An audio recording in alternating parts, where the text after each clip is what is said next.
there's got to be some questions out there. I see a lot of people nodding, see a lot of smiles. I know somebody wants to ask a question.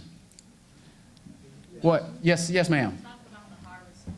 Sure, yeah. So that's a great question. Anybody else want to take it? Well, I was just going to jump in and echo on the know your end game. I had some very y'all heartbreaking type conversations with some growers last year that were calling, and so let me clarify our department's role here. We are not the matchmakers. We are the regulators. And I don't like saying that all the time, but we had people calling us saying, I've got hemp in a field. I was going to work with this processor. Now they're wanting me to sign a contract. I don't like the terms of this contract. Y'all come in here and tell them they can't charge me that much money.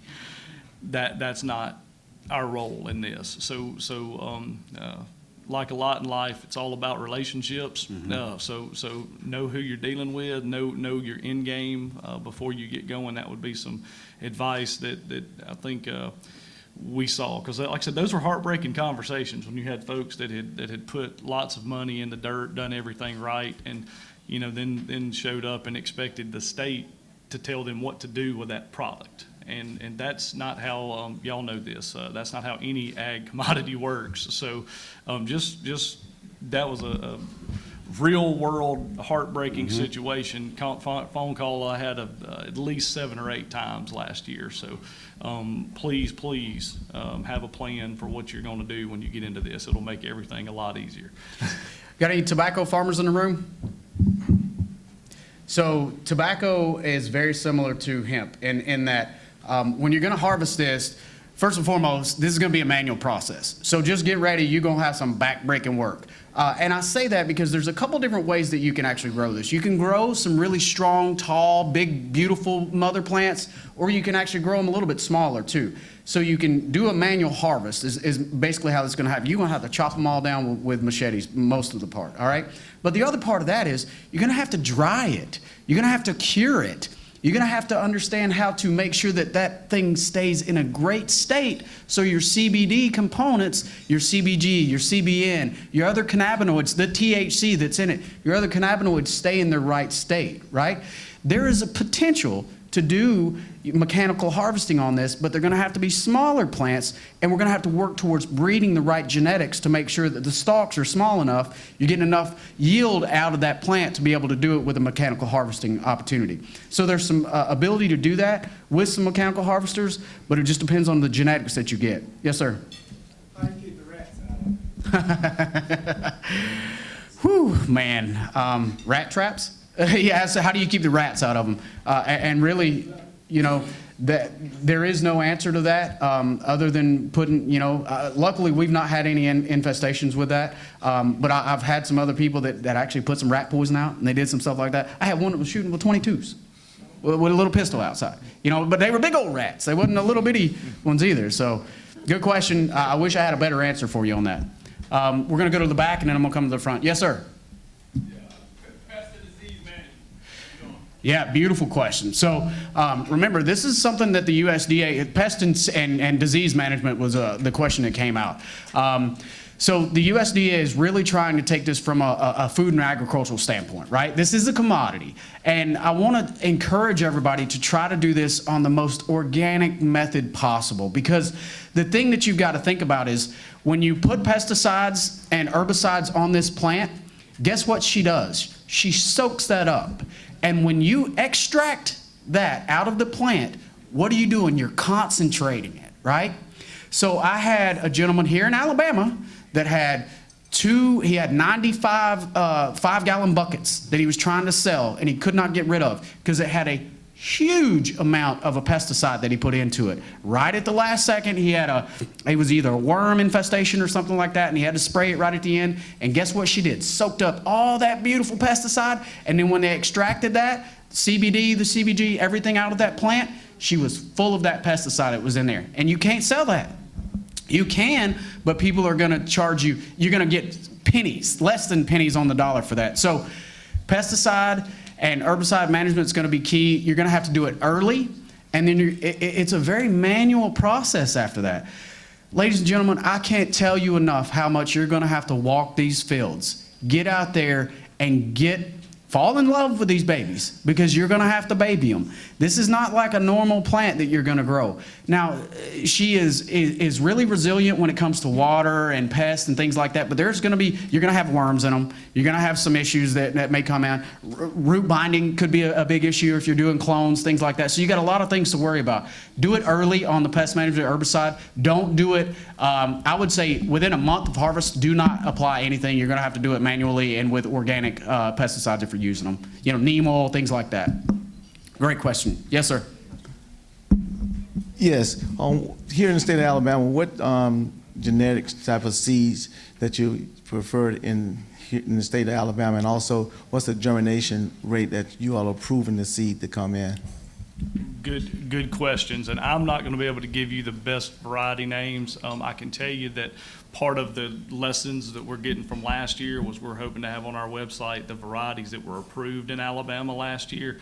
Similar to Kentucky, I think everybody in here knows Kentucky's kind of a leader on this, so you know, we're not going to tell you which versions to grow, but we want to make available which ones grew in Alabama and did not test above 0.3. And then on the germination rate, that's one of the things with the seeds, talking about the people that you're dealing with, whether you're buying seeds or plants.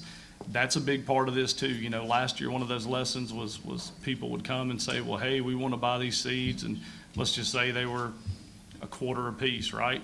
Well, those seeds were a quarter a piece because they were having trouble getting sold in other states. All right, I mean, that's just the way the free market works, right? So we help some people kind of walk through those lessons as well. You know, for certain crops, there are certified seeds and they're associated with certified seeds, and they have the genetics and everything in there. We haven't got to that point in hemp yet. Okay, but on the seeds that are certified, are you making the seed company say, well, you guarantee it's 85% germination, or you just let? By law currently, if they make a guarantee claim, it has to meet it, but a lot of them aren't making guarantee claims, sir. Let me, you know, piggyback on that before we get to the next question too. So anybody in South Alabama in here? From South Alabama? All right, we got one. Anybody from North Alabama? Yeah, everybody's right here in Central Alabama? All right, so let me tell you very specifically on this. North Alabama genetics, you can have the same damn seed. She's going to perform differently than she will in South Alabama. I will tell you that from a fact-based standpoint. That will be the same exact seed you put in the ground, same exact time. The one in the south is probably going to go hot. The one in the north will not. And the reason is the growing season, the heat, the humidity, all of that comes into play with the exact same genetic. So you got to stay on top of that. Test, and retest. When you get to the point of starting to flower, test that baby out and make sure that you're not going hot if you're in a region that is prone to that. We're going to go to another one, and let's make sure we talk offline if you have one more follow-up. On the water, do you see too much water causing a problem? Yes, absolutely. You can have root rot, you can have all kinds of stuff. So, but in the same breath, you know, if too little water can cause an issue too. So it's a resilient plant. You're just going to have to play with it. I know that sounds crazy, but just learn and do it small scale to start with. Yes, sir. I wanted to say I really appreciate you telling what you're telling, because people really need to have their eyes wide open, because I've heard a lot of different things. And there are a lot of people who have lost their behinds because of this, and they're betting their farm on this, and they need to be very, very careful. There's a lot of potential, but there's a major risk as well. Australia, Canada, other countries have been doing this for quite a while now. Now, they have the machinery and everything already to harvest this, and they're not harvesting by hand, you know, chopping down with the sickle or anything like that. Is there anything that's being developed or be brought in that would be, you know, and this equipment is going to cost a lot of money.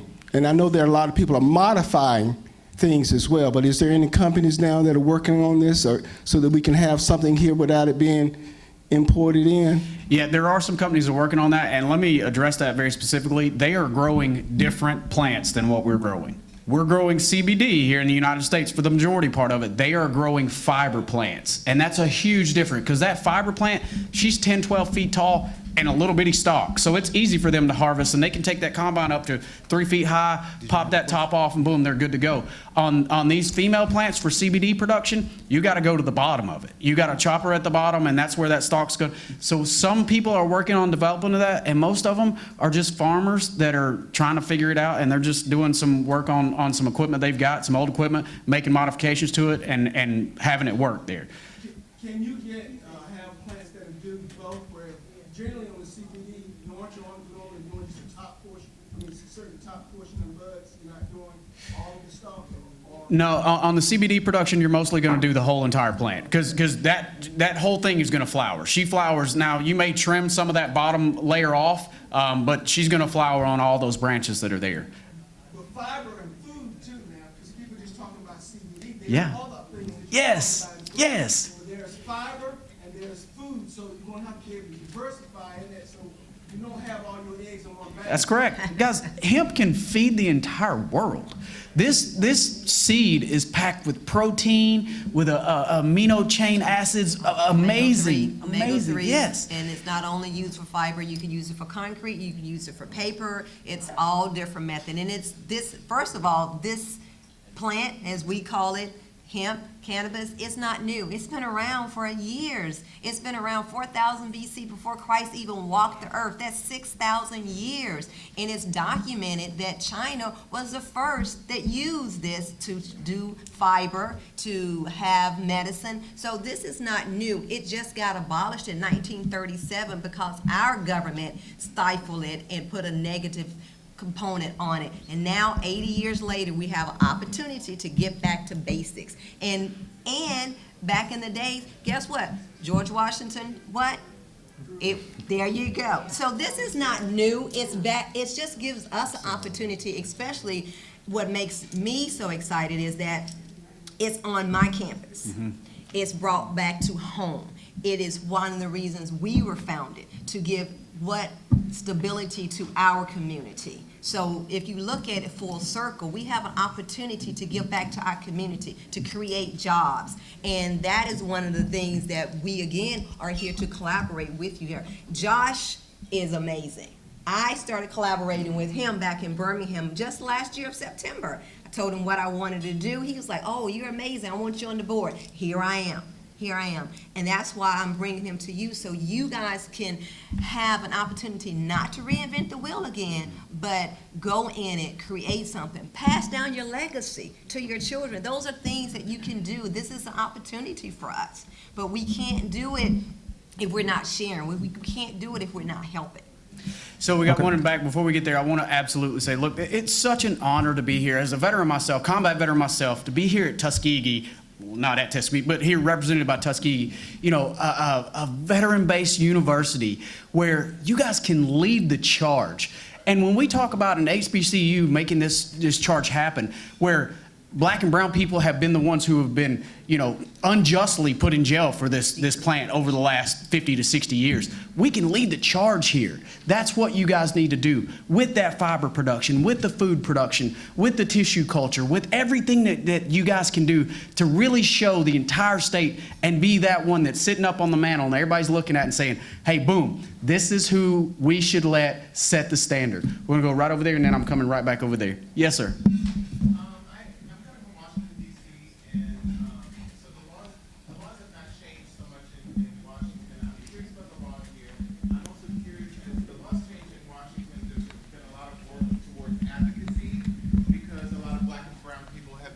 Incarcerated because of cannabis in this country and the criminalization of nature in general, and criminalization of cannabis.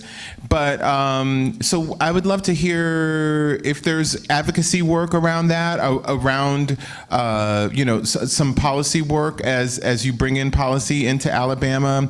How do you work to create more racial equity and justice for those who have been incarcerated for nonviolent cannabis offenses, and returning citizens, being able to get permits and things, and actually to get into the business legally as the laws change. And I actually don't know what your laws are here, so I'd love to hear that too. Sure. So Veterans for Cannabis actually started as an advocacy group. That's actually how we started this entire thing. That's how I kind of fell into this. So just yesterday, as I mentioned earlier, the Senate passed, out of the Senate Judiciary Committee, passed a medical cannabis bill. So it starts with the people in this room. If you're not having the conversation with yourself, with your neighbor, and talking about cannabis, whether it's medical cannabis or industrial hemp, then we're all doing ourselves an injustice. And it takes us getting off our butts and getting down to the Capitol, which ain't far away, and getting out there and telling your story and saying, look, this is why we should make sure that there are quotas on making sure that veterans and minorities have access to medical cannabis licenses. I tried to get it done in Georgia, tried to put a 25% number on the licenses that were issued out. The state told me no. But you know what? We were there begging, pleading, knocking the door, making our case. So it's written into the bill that it's highly encouraged that they utilize minority and veteran-owned businesses, but they're not required to issue those licenses out to them. So I encourage you and the people in this room to start having that conversation and getting involved. It starts at the local level with your city council, county commissioners, and that's walking out there and talking to them. Hey, hemp is passed. There's so many people in this state that still don't even understand hemp is passed. So many people. And then they don't even understand that hemp and medical cannabis are different. Even though, what did we say earlier? Cannabis They're not. That's right. That's right. Great point. So it takes advocacy. It takes us in the room getting out of that, out of our comfort zone, and becoming comfortable with being uncomfortable, telling the stories and advocating for the rights. And that's something that we're committed to doing from Veterans for Cannabis standpoint, and we'll be here during the legislative session to make sure that happens as well. So we're going to take 2 more questions. Here's one. Who certifies the seed? There is not a traditional seed certification at this point. But what we do, so if you want to be a hemp grower in the state of Alabama, you will give us a certificate of analysis of the seed or plants you're going to bring in, and then our lab looks at it, and basically the smart folks in the lab make sure that everything they're looking for matches up to try to give our producers the best chance to grow a crop that is not going to test hot. And to kind of piggyback on something Jocelyn was saying earlier about the variations across the state and all, that is where the collaboration with the universities is so, and always has been. I mean, y'all know this. With the history at Tuskegee, with the crop development and the things you've learned and working with it and our other university partners, we've got to all work together to get that data so that people can decide if this is worth the risk or not long term. That's how everything is developed to where we are now. You just pick a crop and there are yields and things now that my granddad would have never imagined, right? So there's that part, and another thing I would be remiss if I didn't mention this is we're talking about lessons learned. Y'all, we had a lot of crop theft last year. That was something that kind of caught us by surprise. But as you're planning this and you're and you're thinking about cost, there were hemp farmers that had security in the form of fences they had to put up. Some had people that basically watched their fields all the time, but that was an issue, and there were some arrests made for crop damage and things. So I know some farmers are even rethinking kind of crop location. Like it may not be best to plant it right at an intersection of 2 county roads, right? Like maybe off a little bit, but that's just a lesson learned that I would be remiss if I didn't mention that to y'all as you're contemplating this. So just keep that in mind. Right, last question. How can 1890 institutions support the industry? Yeah, that's a great question, and the key is you got to lead the way. That's making sure that if there are great endowments that come in, making sure that scholarships are available. You got to make sure that funding is available, grants and opportunities for the farmers, but leading the way with curriculum development. That's something that Cynthia and I have talked about ad nauseum, is that Tuskegee's got to lead the way. They got to develop the curriculum, because I'm going to tell you right now, the interest is there. We can get the students in the seats. UW-Wisconsin, I had a young lady on our podcast this past week, and she's a professor up there. And she said their class was registered, over-registered for a history of hemp. What the hell? You can get it. You can go on YouTube and get that, you know. But they're getting 3 credit hours for it, and she ain't telling them nothing, really. So really, it's developing that curriculum that excites it and is new and is actually educational and informational too. So core curriculum development is the key on that. And with that, then you are training your students here at the university to go out and get those jobs. Because if you go and you Google right now, you go to Monster, or you go to Glassdoor, you go to anywhere, you put in cannabis employment, or there are the liaisons. They need the bud tenders. You know, they need people to come in and educate. You're going to be passing medical marijuana here. You need the clinical knowledge. You don't want patients to go to a dispensary. And I live in the state of Florida. So in the state of Florida, one of the things that I'm a part of the American Nurses Association for Cannabis. So one of the things that we like to do is we like to do touring dispensaries. And we like to take patients in and teach you about what you need to get, because it's not about getting high. It is about having quality of life. That cannabis plant is known to create that homeostasis component. It's there to give you the balance that you need in your life. We just want people to know that you have options out here. And that is what that is. You want better quality of life. Well, here's an opportunity to have that. We know that it works because guess what? Most states are different in that when they say that we can do recommendations for this condition, well, we know it works in cancer. We know it works in seizures. Okay, we know it works for your GI. So here is opportunities for Tuskegee to create this core curriculum and go across campus and collaborate within the departments. How good would it be for it to be taught in biology, chemistry, nursing, veterinarians? Animals have endocannabinoids also. So I give it to my dog. I give hemp to my dog, you know, and I was talking to Dean Hill, and he told me that the veterinarian school here is giving it to the large animals. So it's a natural plant. It's a natural plant.